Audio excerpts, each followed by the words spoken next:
The broadcast is now starting. All attendees are in listen-only mode. Well, good evening, ladies and gentlemen, and thank you so much for being with me today. I apologise for being 2 minutes late at the start today, almost 3 minutes. Not quite sure why that is, but anyway, it's not like me, but I see you're all still with us, so good to have you, so lovely to have your company. And it's good morning to our friends in Australia. And I guess it's good afternoon to the rest of the team in New Zealand. We're back on daylight. We're back on normal time here in the land down under.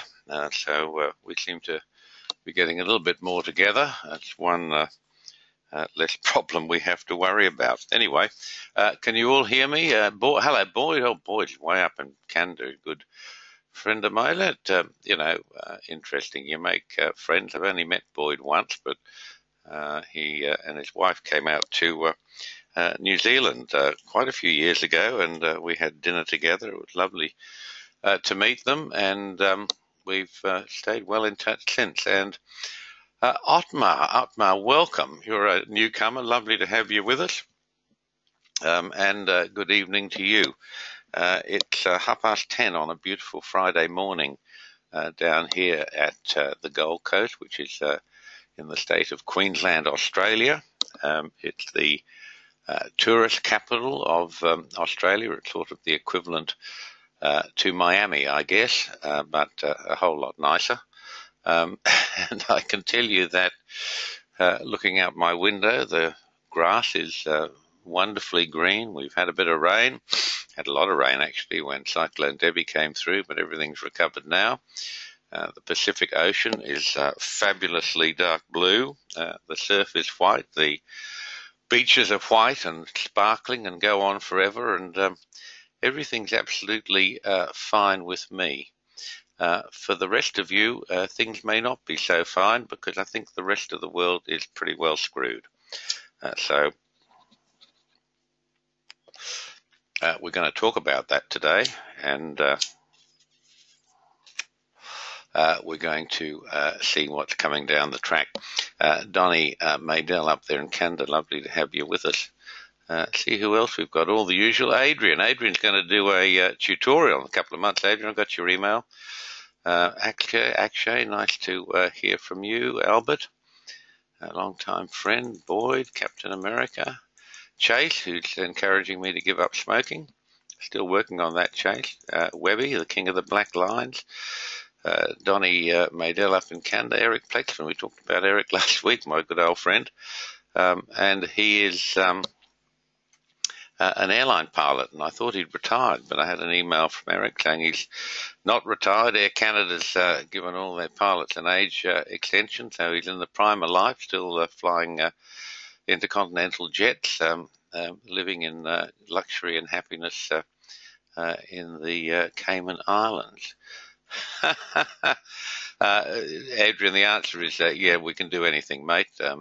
Adrian's just been writing me about getting ready to do a Daniel Code tutorial in July. We can do all of that. Adrian, I'll give you a call. I'm not sure how long it is since I don't know if your phone number's up to date, but if you shoot me an email with your phone number on it, I'll give you a call, and let's have a chat about what we can do and what you can expect. Gary's with us. Greeley's new name. Nice to have you with us. Greg's Harold up in Reading, my friend, the Gold King, the king of the gold bugs. Mr. Nguyen, who's a new member with us. Jans and Joels and Johnny Barnes up there in Canada. John Chiwa, thank you. Great to have you. Johnny Barnes, he's a tutorial guy up there in Canada as well. Manish might be a new tutorial guy, but I think he's struggling with it at the moment. Mark L for LU. Mark, you know who I'm talking about up there in, I think you told me, Ohio. Mark's an engineer, very, very good trader, just in the process of wrapping up his tutorial. And I've talked to you before about the sort of results some of these tutorial guys who are trading time that they're getting, and it's quite extraordinary. My old mate Matt down in Melbourne. Matt, God bless and save the Queen. You're alive. That's so nice to hear from you. Your colleague has been writing to me, telling me he was going to get this new trading program wrapped up, and he was going to have some holidays and work like a mad dog. And then I got another email from him saying he was in Bali and he might have 2 or 3 days. So I don't know if that's going any faster than it normally is.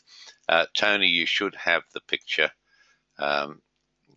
Let's have a look what you should be seeing. The audience view is of the first page of the PowerPoint, which has the banner up for it. Log out and log back on again, Tony.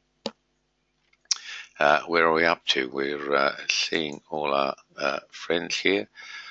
Yeah, Mark, you're doing great up there, mate. I'm going to talk to all our guys, people who are currently doing tutorials. We're going to have a catch up next week. Marilyn, new friend. Marilyn's doing lives not far away from me in Cleveland, and she's doing a Daniel Code tutorial. We're having great fun with that. Mike the dentist up there in Chicago, probably one of our best traders. Michael Pell, wherever you are, Michael. He's done a tutorials. Mike Murphy, about time we caught up and see where we are with you, my friend, and Mike, Big Mike O as well. Oh, goodness, we've got so many of them. Norbert, you're on the list as well for a catch-up. Scott to win. God bless and save the soul. How long since we've seen you around, Scotty? Lovely to have you here, my friend. Lost touch with you a bit. Terry down there in Melbourne, I think. Terry. Tom down in Florida, who nice to have you with us, and Bill Ford as well. Janet, you're here. Janet, nice. Janet's with us. She's the tutorial queen. She's doing number 3 at the moment. She says, good evening, John. Apple blossoms everywhere. That's Canada. Okay, anyway, great to have you all with us. Welcome. Sue up in Cairns. Sue's doing a tutorial. Time we caught up and see how you're going with things, Sue, and get you ripping and roaring if you're not already. So I think everything's okay. We've got the recording going. Let's move on and have a look at Viene La Tormenta. For those of you who are not linguists, don't be afraid of that. When I saw Frank's new article, I thought it was Italian, so it turns out it's Spanish. But it means the same thing. The storm is coming. And Frank's done a wonderful article, which you can all see. I've got the link in the further on in the presentation for you today. So let's get moving here.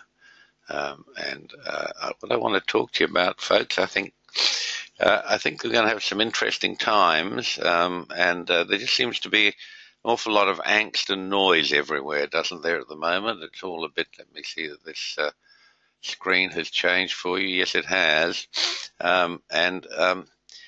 You know, fake news, I mean, can you believe any darn thing in the papers these days? We had a great armada of American carrier group heading to Korea 10 days ago, and that was reported in very prominent papers, including the New York Times, the Australian, you know, things you thought you could believe. And even the president said, oh, we're sending a great armada, and he softened that a bit by saying we've got submarines up there, much more powerful than the carrier group. But the reality is the carrier group was nowhere near Korea, wasn't even on its way there. This is it was actually north of Australia, heading to Akhtar. Yes, I've got your email, my friend. I'll reply to you very shortly. Captain America obviously knows this stuff. No, había español. Well done. So, you know, this was reported in all the legitimate papers, if you like, and turned out to be completely fake news. You just wonder how much of anything you can believe these days, don't you? And in so many ways, the world, to me, seems to be tipped upside down. The next little comment I put here is backwards pictures. You know, back in the day, Terry, you were sort of about my vintage. You might be a bit younger. Most people are a bit younger. Um, Ladies used to say, does my bottom look big in this dress? And of course, you have to say, no, you look lovely, dear, whether they did or not. But they usually did. But that was, ladies were concerned about that. And now we have this thing of backwards pictures. If you're reading political websites of any sort, you seem to get bombarded with inserts of Facebook and I don't know what they call them, and I get myself involved in Twitter and Timber and whatever else they call it, but we seem to have all of these ladies with backwards pictures instead of the day, Terry, when ladies were concerned that their bottom didn't look big. These days, the deal seems to be that they want their bottoms to look big, and indeed they're huge. And I just don't get that. I mean, maybe there's been a complete change in sexual orientation, particularly of Americans, but I don't get it. I really don't, and I'm sure Terry doesn't either. So we've got fake news, we've got backwards pictures, and we've got sploshing liquidity. And yes, I know sploshing is not a word, but it's sort of splashing and sploshing and roaring and flooding, really, I think would be a better word. The liquidity in almost every facet of business life and indeed your own personal life seems to be, to me, absolutely extraordinary. And that's exploding into bubbles everywhere. I mean, life of me, I don't understand this idea that we can't talk about having a bubble. If you look at the median price in Sydney, Australia, this is the median of over $1.1 million. And boy, let me tell you, for a median house, they're very, very average. You wouldn't be fighting to buy one. I mean, it's absolutely crazy. Sydney and Melbourne prices are copying what's been happening up in Canada. There's just an unbelievable price rises. Of course, we have all these arguments about the pollies say, oh, well, we've got to increase supply and it's a state issue and a council issue and blah, blah, blah. But think about this, and this is just an example. You don't have to live in Australia to see these things happening because we learn our lessons from America, and I hope we can sort of highlight a few issues that happen to us that are happening elsewhere as well. You've got Sydney up, property prices up 19% in 1 year. You've got Melbourne prices up, I think it's about 11 or 12% in 1 year. And you have a federal government saying they're determined to deal with this because, of course, new home buyers are in desperate situations in those areas. They're no chance of getting a foot on the ladder. So the government talks about supply being constrained and they're going to do this and that and the other. And the reality is that one of the side issues here is what's called negative gearing, that in America, for example, the interest you pay on your house is a tax deduction. In Australia, we have no such thing, but if you have an investment property, that's not your home, that's an investment property, you can negatively gear it and you can deduct the cost of interest on holding that property as well as the maintenance, everything else, against other income that you earn. And when you go to sell that investment property, you get a 50% break on your capital gains tax. So government policy is pushing people into these deals, and it's huge. And the number of investors are now well over 50% against new buyers. But have a look at this for something to think about. This is a constant source of comment in the papers and government every day.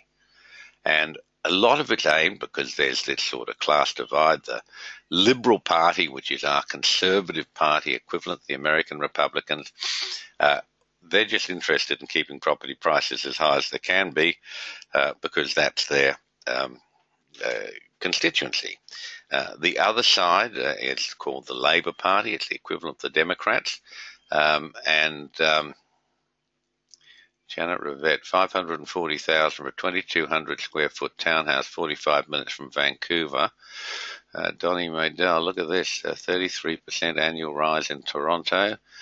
It's splashing liquidity in 1929. Yeah, it's happening everywhere. But think about this.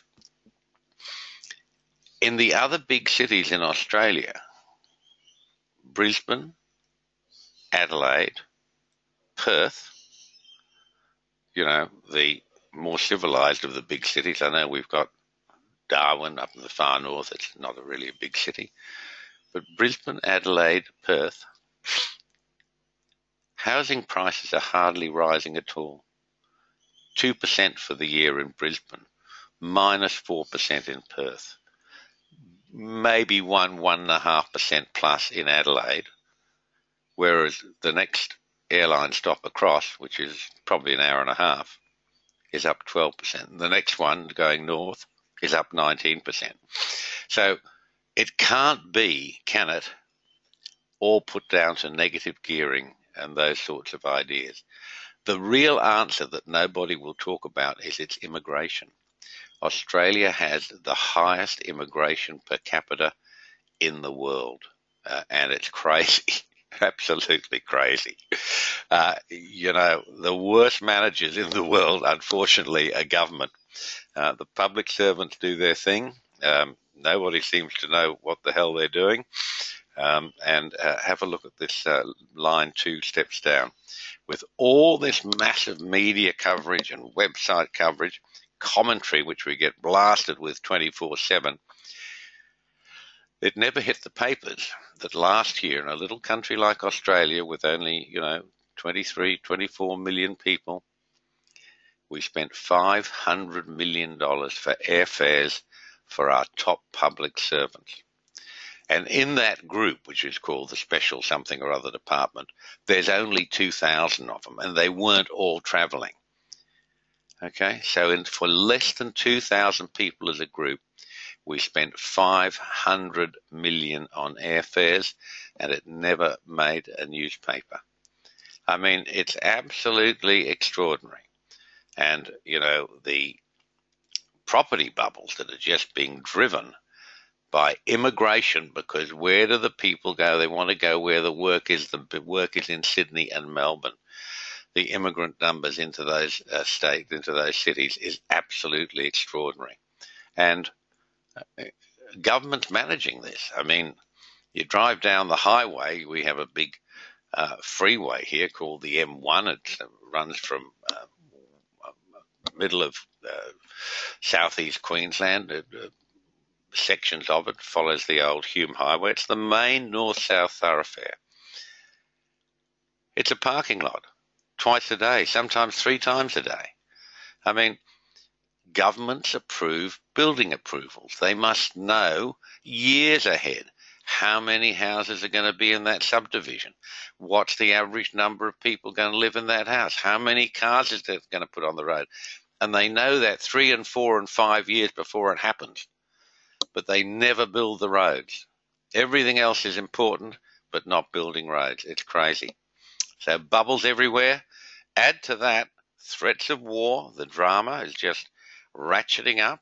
I mean, it's really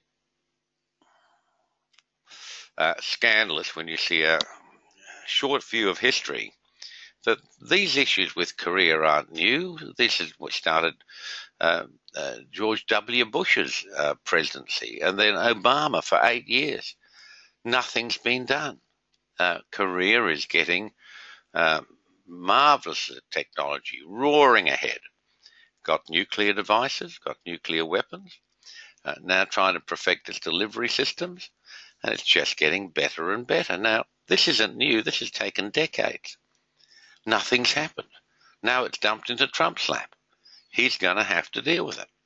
I mean, is anyone going to feel comfortable with a nuclear-armed North Korea? I don't think so. So there are all the worries for you folks, and there's lots of worries. In fact, markets climb a wall of worry, don't they? Um, this next slide, I want to talk to you about what happens when you have an $18.50 minimum wage, which happened to Australia a couple of years ago.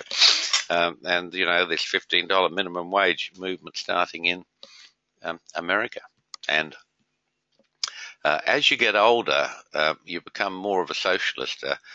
My politics are somewhere to the right of Genghis Khan, but you must have compassion for people, and I just don't know how people live on the minimum wage. I really don't. And 2 years or so ago, the minimum wage in Australia was increased to $18.50 or thereabouts. Don't quote me. Don't start abusing me, telling me it's $18.75 or $18.25. It's close enough. It's over $18 an hour. And there's a huge push now in the US to get minimum wages up to $15 an hour. You don't have to have a great big guessing competition about what's going to happen, because this has already happened in lots of countries all around the world, and Australia's a prime example. It's the same issue that Americans have with their health plans. You've got a government turning itself inside out to bring in a new healthcare program to replace Obamacare. And there's endless arguments about it. You can't find three people who agree on the same thing. Have a look around the rest of the world. Other countries have had universal health care for years and years and years, in fact, decades. So learn from other people. We try to learn from what, at least I do, what else is happening around the world. But you can see what's happening in Australia once we brought in this $18.50 minimum wage a couple of years ago. Real inflation is through the roof. The CPI, the cost price index, which is supposed to be the measure or a proxy for a measure of inflation, is hopeless. It doesn't capture the biggest cost that we all have, which is housing. We all have to have a roof over our heads. We have to provide housing for our families, sometimes extended families as well. Not caught in any of these figures. And that's the biggest number one increase in cost. It's not caught in the inflation figures either. Real inflation is through the roof in Australia. Building costs are simply scandalous. There's no point in me going on and on about it. You won't believe it. I tell you that a decent, reputable, provincial electrician, $90 an hour. I mean, it's simply beyond belief. There have been no wage rises, negligible wage rises for years and years. Why? It's all been pulled forward. Businesses are trying to digest the $18 odd minimum wage. Now, don't get caught on this. There are tricks to everything. The really big employers, unionized labor, they do deals to pay less than the minimum wage. But for the average small business owner, you're the grist to the mill, you get whacked with it. We've had near zero returns for conservative investors I can't remember the last time banks offered a decent interest rate. But, if you're in the 3, 4, if you're really, really lucky, maybe 4.5% return from a solid institution, A-rated institution, what the hell's the point of that? You're paying 50% income tax. I mean, it's just crazy. Say you've got the 4.5% and you pay half it in tax. What's that supposed to be keeping up with? I mean, our whole situation financially as a country and as a world is so absurd that I don't know why we're not out there with pitchforks and burning the joint down. And then you get the standard commentary. This pushes investors to riskier investments chasing yield. They don't need any pushing, folks. You just got to get Trump elected, and he says, we're going to do this, we're going to change tax, we're going to slash regulations. The market takes off like it's a hot air balloon. I mean, the animal spirits, let me tell you, are alive, thriving, and roaring. It's crazy because it's totally unsustainable. Let's move on. One of the big problems that you're going to see in the years coming, I'm waiting for the slide to change for you. It has now. is what's happening with pensions. And this is a graph, or a table, I should say, from an article that appeared in Zero Hedge on a company called Passport Capital that's very heavily involved in investing pension money. And for those of you who don't know, US pensions are so underfunded, many of them, I'm not saying all, but there are some glaring examples. They are so underfunded because a lot of them that have defined benefits returns, they can't get the returns to fund it. And this is just going to get worse and worse and worse. Have a look here and look across here. Just run your eye down these returns. You can see, these are a group of what they call equity long-short funds. These funds are very much involved in investing pension money. And they've had marvelous years, 2012, 13, 14, 15 start to look a bit patchy. Have a look at 2016. One profitable company, Kinsale Compass Fund, one. Every other company on this list lost money, and some of them lost a lot of money. It's extraordinary. And to me, it's part of this great mystery I've talked to you about often, that stock markets can't give the returns that these pension funds need. If you think you're going to put your money into a pension fund and have enough money to retire, you're dreaming. The amount you need now for a comfortable retirement is extraordinary, and you wouldn't believe it. But it's a lot more than you think, and this is what's happening. These are the players. This is the nuts and bolts part of a big part of the pension sector, and they can't get the returns. This is leading to all these discussions about passive and versus active and what have you. But save yourself. Learn to trade futures and Forex. Be independent. Have a think about these benefits. You can keep earning as long as you have your brain. As you get older, your knees creak a bit, you might have a bad back. Doesn't matter. As long as you've got your brain, once you've learned to trade, you can do it forever, as long as you like. Your cash flow never stops. And it's very little work once you've learned. I'm having this discussion with Marilyn now and a few other people doing our video tutorials. Once you've learned how to trade properly, it will take you no more than 1 hour a day to do your analysis, to put your orders on, put your stops on, go away, go and play golf, go sailing, go to the bridge club, do whatever it is you want to do. Okay, we don't sit there looking at charts. Once the orders are on, pretty well that's it. Save and except for the mandatory stop and reverse.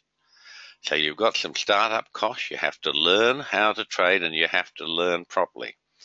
Now, I've told you the story before, so I won't belabor it, but I spent a not inconsiderable fortune buying every book, every trading program, going to seminars all around the world, because being an attorney myself, I thought you could learn this from books and seminars and some practical experience. I wasn't able to, and I've been through, you name the gurus, I've been there and they've got my money. Not saying they're not good at what they do. I never want to criticize anyone else in this business, but it didn't work for me, which is why I had to invent the Daniel Code.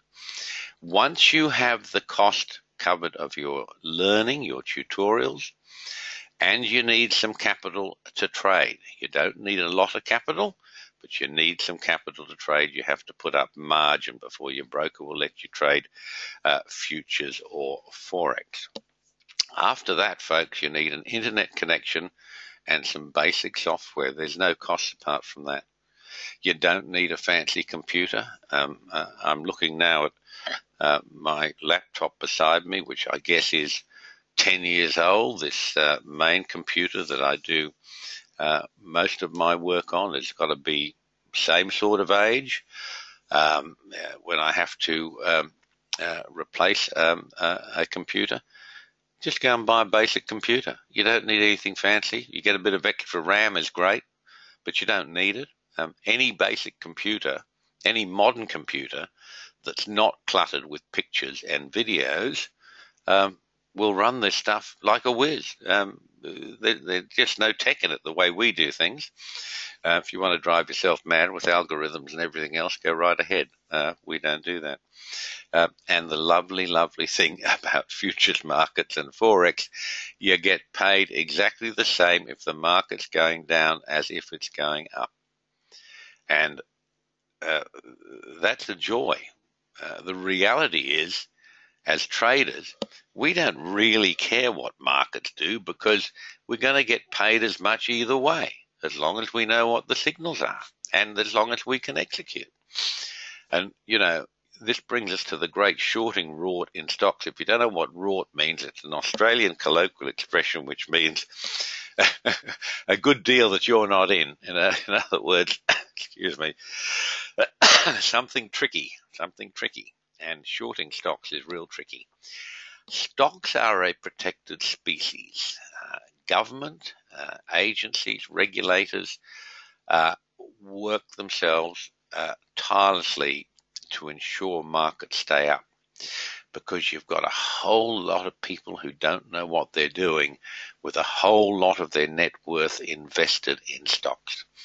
I've told you before that these indices are engineered so they, over time, they always rise from left to right. And I've told you before some of the ways that that's done. But the biggest rule is that price discovery in stocks is practically nil. You're not allowed to short stocks. For those of you who don't know what I'm talking about, you can sell a futures contract that you don't own, in the same way you can buy a futures contract on a commodity you don't own.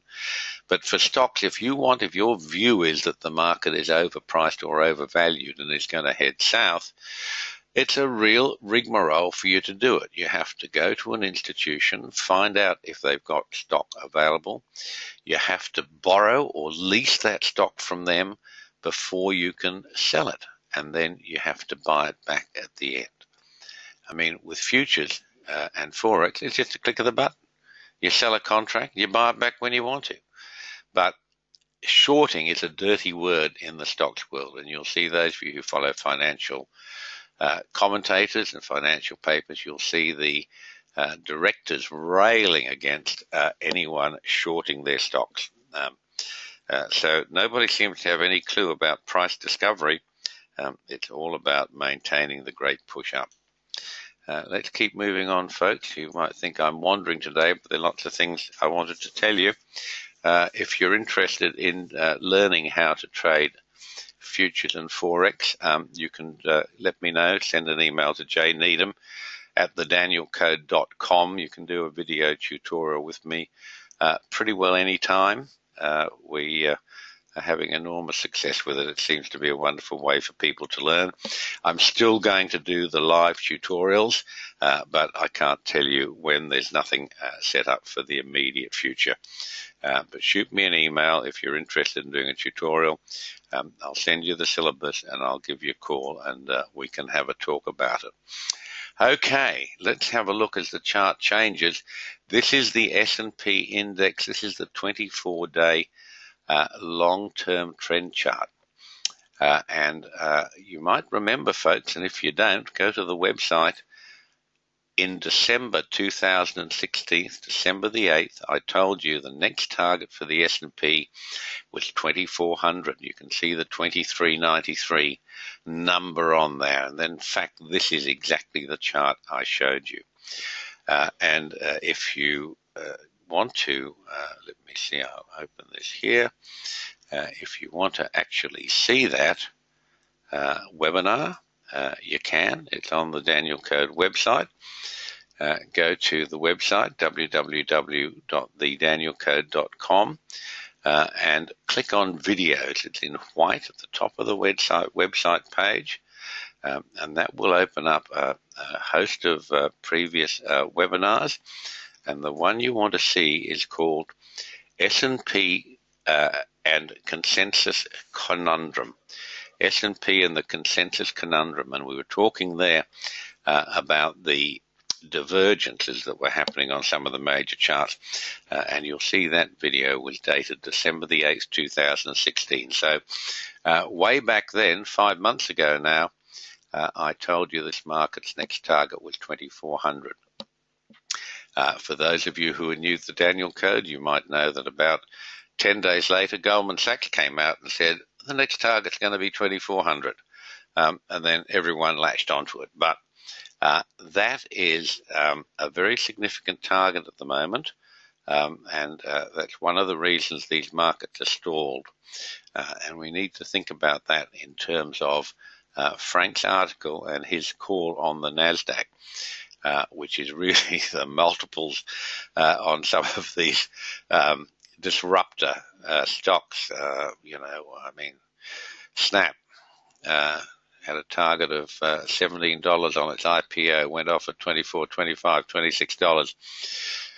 It's back to its opening price now and probably heading lower. Mr. Elon Musk's electric car business, boy, to justify that, you're at something. Well, there are no earnings. This company hasn't made a profit, nor is Amazon. These disruptor companies, it's all exactly what we saw in 2000.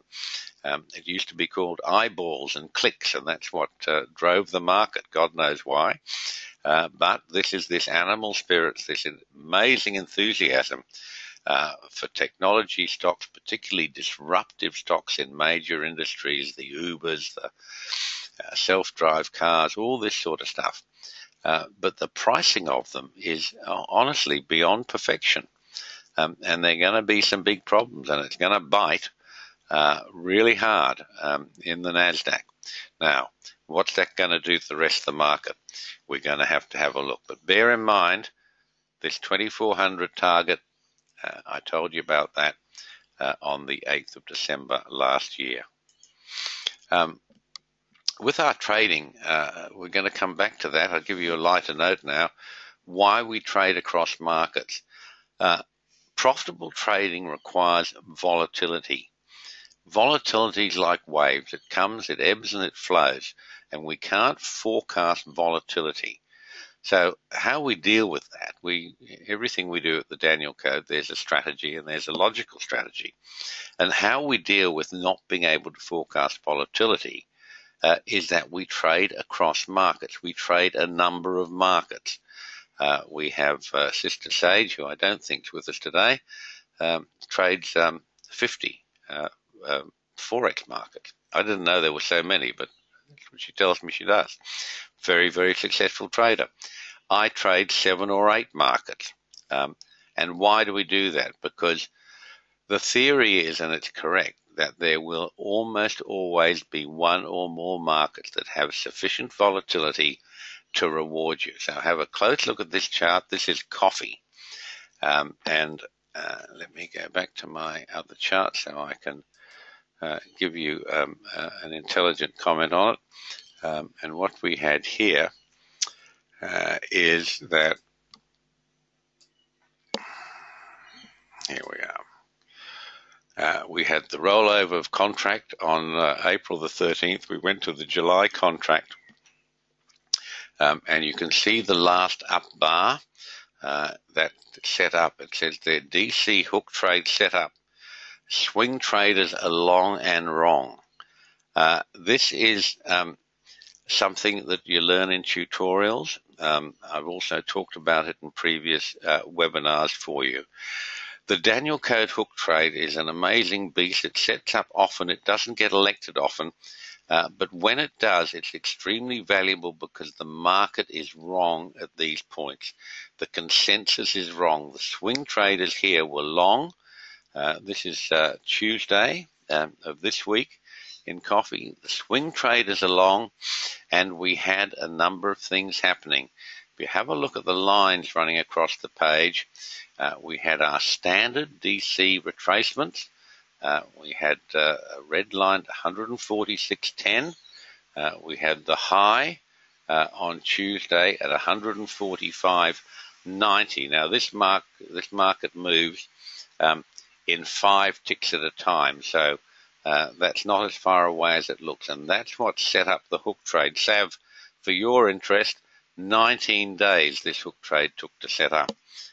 Very interesting.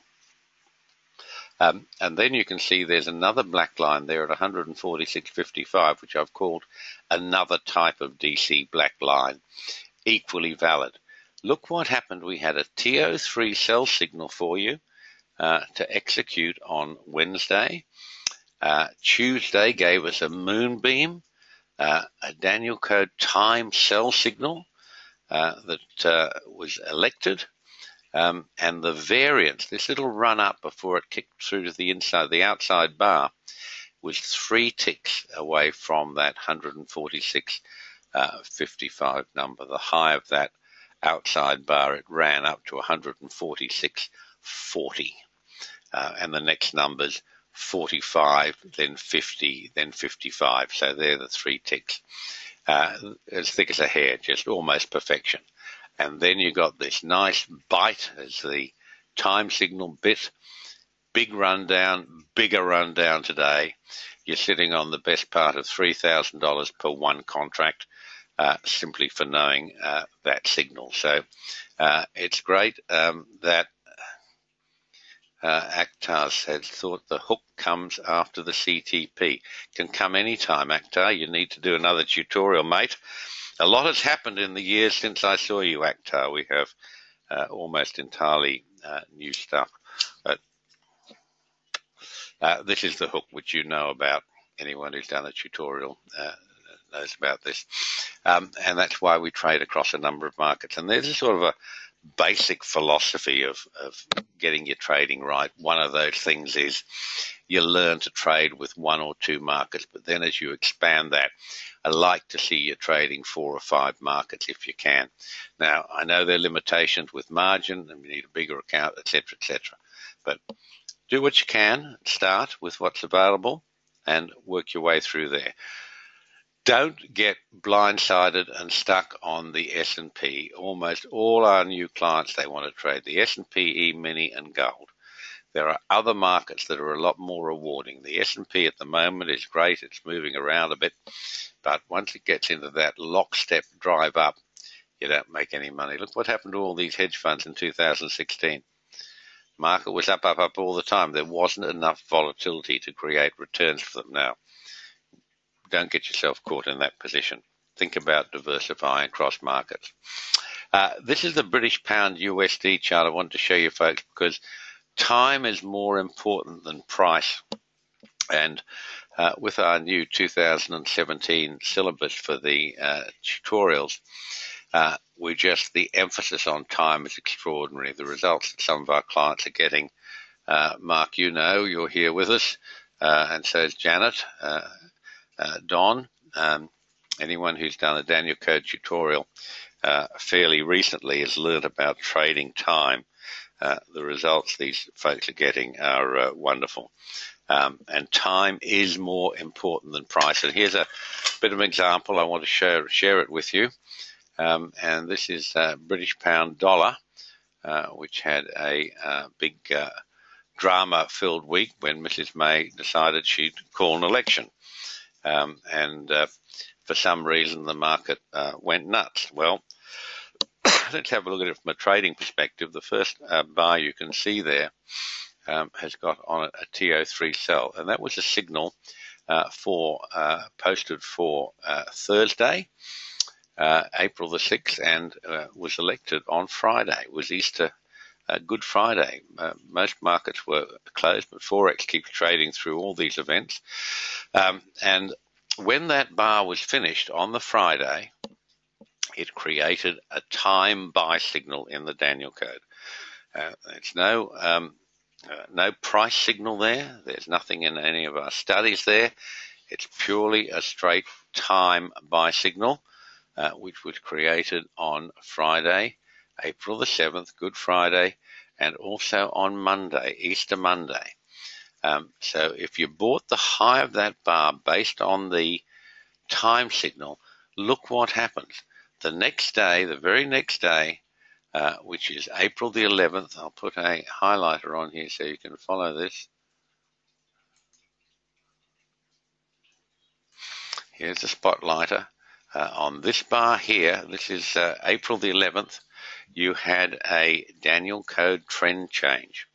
We have a number of ways of measuring trend. The Daniel Code trend change is the one that cuts in earliest. We had on that day, April the 11th, we had a change in trend to up, a high probability signal for a change in trend. The very next day, which of course was April the 12th, we had the start of a staircase. Those of you who do these tutorials or webinars regularly, you've heard me talk about staircases and waterfalls. They're trend signals that others don't see, and they're pretty marvelous. So we had a change in trend to up on the DC trend change. Then we had that confirmed. Not that it needs confirming, but it's always nice to know. We had the start of a staircase. At that stage, the trend is up. And that trade stayed in place until the end of the day's trading on Monday, April the 17th. For the next day, and that was Easter Monday, for the next day we had a sell signal, and it was elected. Okay, and this is the day here. The sell signal was elected, I don't know if I've got this all in the right place, but close enough. You'll get the idea.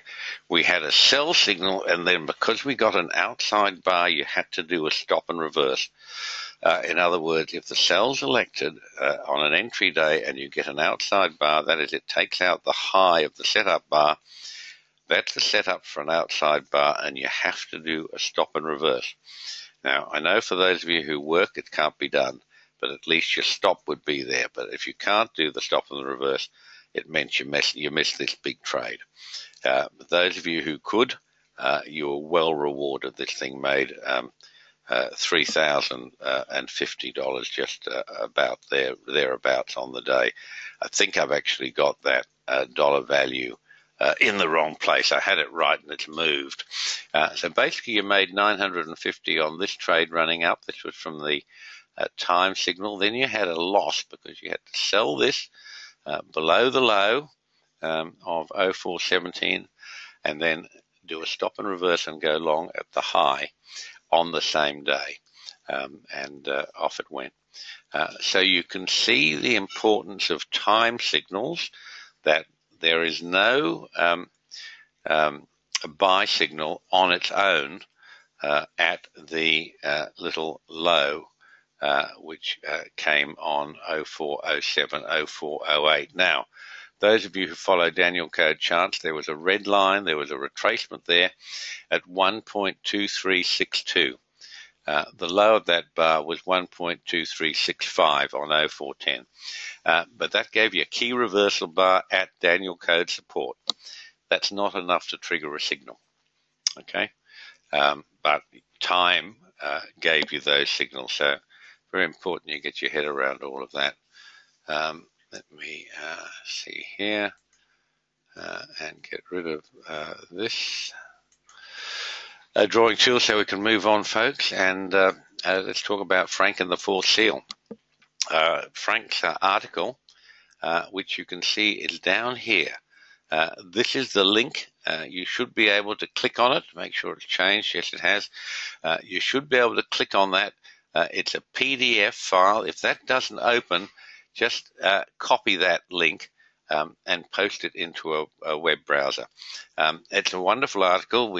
Frank's a young man who came to me to do a tutorial in Taupo some years ago now. And he brought his fiancée, Anne, with him. He's now a married man with two beautiful young children. And Frank had never seen a trading chart when he came to me. He came to me because he's a Christian and he was very drawn by those elements of the Daniel Code. You don't have to be. When I'm teaching people this stuff, I tell them that all of the Daniel Code comes from the Bible. It comes from the book of Daniel specifically. And it doesn't matter to me whether you believe that or not, because we prove it mathematically to everyone who does a tutorial. And the one language that doesn't lie, the universal language that's the same for everyone, is numbers. And we do that with numbers. So Frank came to me for a tutorial out of the blue, said, I've never seen a chart before. And that was one of the very first times that I'd taught the construction of the fourth seal to clients. I'd had it for years, but I hadn't taught it to anyone. And Frank was very intrigued with that and jumped on it and did a ton of work, and he's become quite an expert on it. And he creates this fourth seal commentary for us. And you can see what's happening here. He's got particularly concerned about what's happening in the NASDAQ. And I can understand that. But when you read the article, let me tell you, if you can't find it there, go to the Daniel Code website and scroll down at the bottom of the website. There's a Facebook page that Terry posts in occasionally, and that article and start that article, and the link is also in that Facebook page. You need to read it because, as you saw from Frank's comments in the previous slide, the NASDAQ is in a very, very dangerous position. Now, what does it mean? Does it mean there's going to be a crash? Well, there is a crash cycle on the NASDAQ charts, as Frank has shown you. And when that bites, it's pretty scary. We're going to go back and have a quick look at 2000, our last decent market correction now, but it certainly was a crash at the time, and show you how these things develop. So you've got a crash cycle in the NASDAQ, which is the flamboyant part of the market. That's where all the gains are. That's where all the high valuations are. What's happening in the rest of the market is, in many, many cases, decliners are outweighing gainers. But because most of these indices are capital weighted, that is, the bigger the stock, the more weight they have, you've got a handful of very, very big stocks, most of them tech stocks and disruptors and what have you, and they're the ones that are pumping up this market. And I'm not for the moment convinced that the real value is there. But having said that, I'm not for the moment convinced that we've got a crash on our hands. We're certainly likely to have serious problems in the NASDAQ, as Frank's laid out for you. And do take the time. I ask you to read his article in full. He's a wonderful analyst, very, very bright young man. The bigger question and the better analysis comes from the S&P. It's the broadest of the major indices that we trade, and that's where I look for signs of disaster. And right now, I don't see them. You look at this chart here. This is the chart. Goes way back to December last year when we showed you that 2400 number, 2393.44. We're not accurate to the point at this range, and particularly in bars that are 24 days in each bar. So we said call it 2400. You can see how that stopped the market for a couple of months. And the dynamic here is the Daniel Code trading channel, which is moving all the time. This is valid, the picture you're looking at the moment, but there are other possible constructs of it as well. And what we're seeing here is that we've had back in February last year, we had the only break and close below 2 standard deviations from the mean. And now this market's run back and it's on the mean. This is the long-term mean. This Daniel Code trading channel has contained the whole of the S&P since the crash low in 2009. It's quite extraordinary. People talk about random walk theory. Nothing random about it. It's completely controlled by these price levels. It's hard to see on a daily chart, but here you're looking at a 24-day chart. So we're at what is probably a very important target. We don't have a 59 cycle on the S&P. We're going to have to keep moving here, folks. I'm going too slowly, which means I'm talking too much. And we're going to look at charts right now, the big charts. I want to show you the final slide here is US T-bonds. This is the long-term chart, 24 days. This chart, it's been running since 1998. I show it to you about once every 2 or 3 months, but you can see what's happened with T-bonds. If you read the commentary, there's a whole lot of rubbish being spoken. Everybody who's writing or speaking of a commentary is in trying to over-egg it. In other words, they've got to make it dramatic because they're competing for space, they're competing for attention. And reading the commentary on T-bonds, you think it was Armageddon. It's not. Look what happened here. You can see the last high came right on a Daniel Code 59 cycle on a 24-day chart. It's very, very significant. It was at 2 standard deviations from the mean. It's run down. It's broken through the mean. It's hit Daniel Code support at 147.29. It's bounced. It's now right at its long-term mean. I mean, there is nothing dramatic about this at all, unless you're, a day trader. But keep in mind this UST bonds are exactly where they should be. Okay, and here's our compliance statement, folks. I always ask you to read that because trading is risky, and if you don't know how to trade the Daniel Code way, it's even more risky. So do take time, learn to trade properly, please, before you risk real money. I know a lot of you are impatient to just rip in and get started, but that's a quick way to lose your money.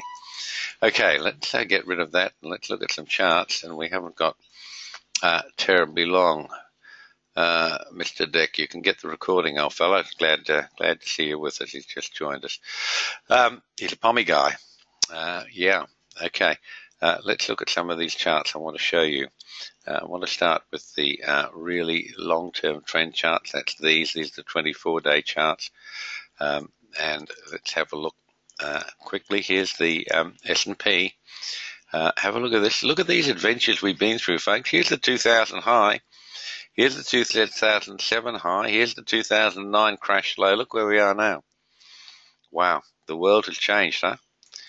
Okay, so we thought we'd be at this number by the end of May.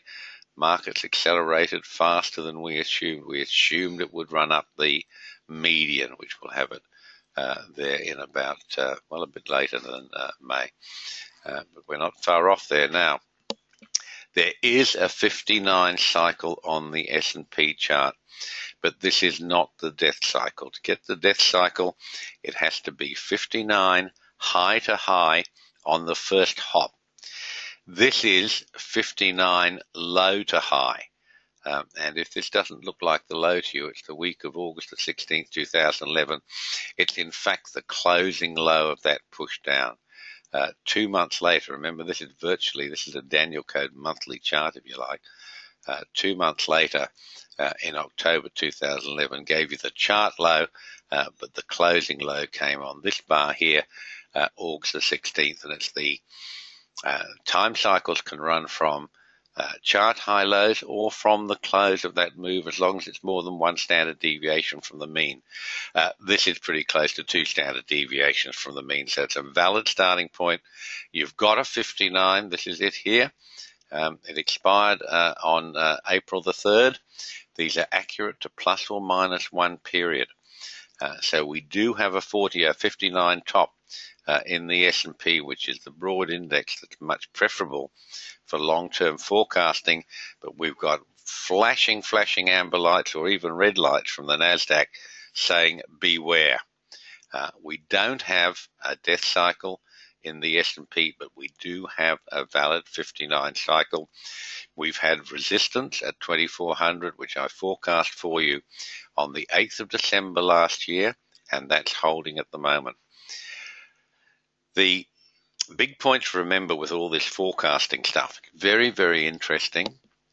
It's useful to for long-term planning, but for traders, futures traders, you can't trade it because with 6, 12, or 24 days of price action in a bar, your risk is so big. You have to trade the daily bars. So watch the TO3 plus signals and be ready for some sort of little bits of drama not too far away. This market is so overbought, it needs a correction to be healthy. It needs a correction. Markets that correct are healthy. Markets that don't correct are dangerous. And this market is reaching danger proportions. I needed to just show you, look what happened here. This is 2007. This is the high. Doesn't look anything now. It's a big deal at the time. And look what happened, how long it took to develop. There was the high. Those of you who were with us then know that was a 59-time cycle on the 6-day chart, which is the best forecasting method. In fact, let's have a quick look at that and get you back here. This is it. This was the high here, 59 cycle, high to high. That's the crash cycle. And then look where the next cycle came, right at the March 2009 low. That's how we were able to forecast that. And we were running a tutorial in Tapa at the time. Had great fun buying the S&P a few points off its low. And didn't hold it long enough, naturally, after all that work. But this is the 59 cycle that was been running since the 2007 high and the 2009 low. Look what's been happening. This is all the multiples of it. Nothing there. Little minor counter trend high there. 1 bar off the closing high there. Nothing here. Trend high there. Trend high here. Counter trend low right here. This is 4.5 times. I'm wandering around here. See if I can stabilize. It's actually 1 bar more on. These charts are so compressed. That was there's your counter trend low there. Here's the next one. This is 5 times 59. It's still logging all of these cycles. There's the low, the counter trend low. Look what happens now. Doesn't really give you anything of significance there. Here's 6 times, nothing. Here's 6.5 times, nothing. Okay, and here's the next cycle of that lot. Way ahead in August 2017. So the 59 cycle that gave us the 2007 high and 2009 low does not appear to be active at the moment. Now, these cycles can drop off for a while and come back. So don't throw it away, but keep a close eye on this stuff, and I'll make sure I'm updating you as you go. Have a look here at what happened at the 2000 high, folks. This is it. Look, this is it. This is the big drama. 1, 2, 3, 4, 5, 6 weeks down. This is a 6-day chart. 2 weeks up.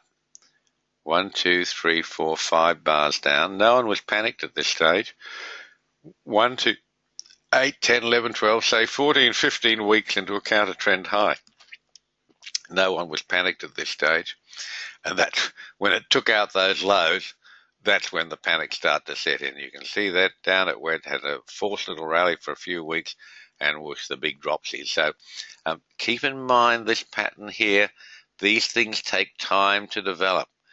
Just because this market isn't falling down the well doesn't mean it's not going to happen.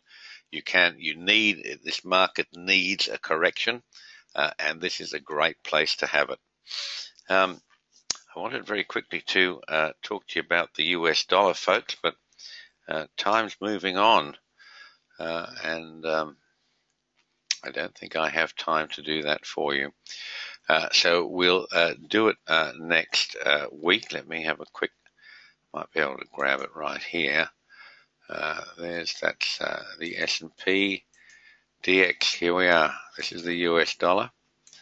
Not a lot of change. We've been talking to you about this. Looking at this a long time. It bounced off short of the 104, and it did have a number under 100. You remember the number you thought it would go through. It did, and it's now holding support off the first retracement in the Daniel Code retracement of the minor cycle. Despite all of this talk about Mnuchin and Trump and Yellen and strong dollar, low dollar, it's where it should be. We've been talking to you about this, showing you this chart since way back here. Let's go back probably February 2015. We had the ranges there. So a little breakout to the next number up. It's still trading exactly on the Daniel code ranges. Just have a look where we are right now. The low of this bar, 99.37. The first Daniel code retracement, you can see there, 99.36. One tick out on a 24-day chart. Extraordinary. Michael, yes, happy to go late. Albert, if markets are correlated, NASDAQ, DAX, S&P, then Frank's call on the NASDAQ applies to the S&P. What do you say? Albert, what I say is the NASDAQ is a narrow index. The S&P is a much broader index. It will have some effect if that 59 cycle in the NASDAQ really bites, then it will certainly have an effect on the S&P. But you could get a crash in the NASDAQ and simply a correction in the S&P. I'm not a very emotional trader, so I don't get either excited or worried about crashes. I know I'll be with the market the right way, and we get paid the same way going down as going up. But you could get this divergence between more dramatic corrections in the NASDAQ and less dramatic corrections in the S&P. We see the setup at the moment, and Frank certainly telegraphed that for us brilliantly, and we thank him. I asked him to join us, but it's the middle of farming season in Belgium. He tells me he's working 18, 19 hours a day on his farm contracting business. So he was unable to get up in the middle of the night to join us. But it's certainly a very, very good read. Read it, read, learn, inwardly digest, and be aware. We'll see what develops. So folks, hope to have your company next time we do a webinar. And we'll certainly update all of these thoughts as we go. That's me for the day today, folks. It's Friday afternoon here. So I'm going to be off the clock soon. And I hope you have a wonderful weekend. And look forward to seeing you again shortly. Bye-bye. Maddie, you're new. Happy birthday for next week, John. Thank you, my friend. And Mr. Deck, enjoy the Bloody Mary. Certainly will. Certainly will. Adrian, good, I'll give you a call. 28 again, Matt. You're quite right, mate. It's time we got together, old fella. I miss you. We have such good fun. All right. Thanks, old fella. All the best, people. Bye-bye.